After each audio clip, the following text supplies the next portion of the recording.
Hello guys, welcome to my YouTube channel Aparajita blog. Aparajita ব্লগেতে আমি আজকে ভিডিওটা নিয়ে এসেছি গাজরের হালুয়া বানানো।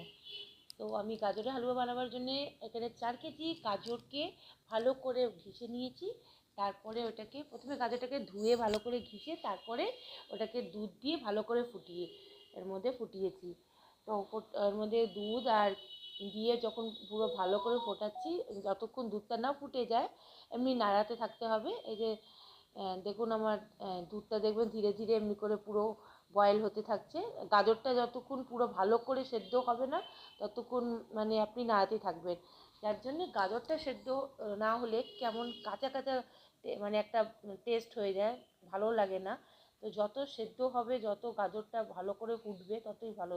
আর এটা আমি শুধু পুরো দুধেই ফুটিয়েছি, কোনো জল ইউজ করিনি এর মধ্যে। তো দেখুন এর মধ্যে আমি ভালো করে এখনও নাড়িয়ে যাচ্ছি, নাড়াতে নাড়াতে। তো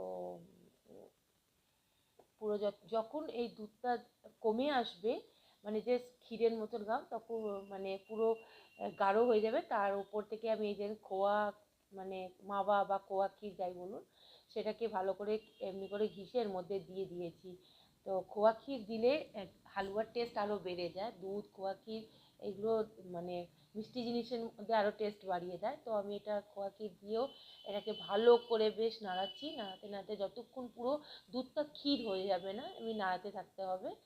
তো খুব ভালো আমার আমার হাতের গাজরের হালুয়া খেতে আমার মেয়ে ভীষণ ভালোবাসে, মেয়ে বর বা আমার অনেক আত্মীয় স্বজনও আছে, তো সবাই খুব ভালোবাসে খেতে। তো এই যে আমি এরপরে ঘি দিয়ে দিচ্ছি ওপর থেকে। এবার ঘি দিয়ে মাওয়া ঘি দিয়ে পুরো দুধটা দিয়ে ফোটাচ্ছি। তো ধীরে ধীরে এই যে গাজরটা পুরো সেদ্ধ হয়ে যাচ্ছে, দেখবেন আপনি বুঝতে পারবেন কি যখন ভালো করে সেদ্ধ হবে। এখন এর মধ্যে পুরো মানে দুধের ফুটটা শুরু হয়েছে। তো এই দুধটাকে পুরো গাঢ় করে ফুটিয়ে নিতে হবে, যাতে পুরো ক্ষীরের মতন হয়ে যায়। তারপরে এটাকে ভাজতে হবে, ভাজতে ভাজতে পুরো একদম মাখা মাখা হয়ে যাবে। এই যে ঘিটা পুরো মিশে যাচ্ছে।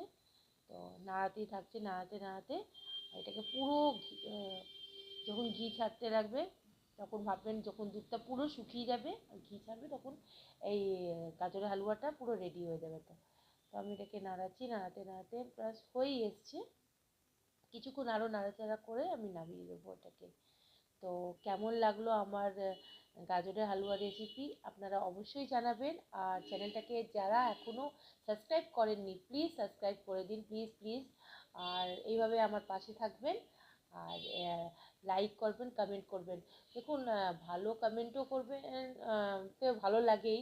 খারাপ তো শুনতে কারোর ভালো লাগে না, বাট হতে পারে আমার অনেক জিনিসে মানে ত্রুটি থাকতে পারে, তো সেটাও আপনারা লিখে জানাবেন আমাকে অবশ্যই।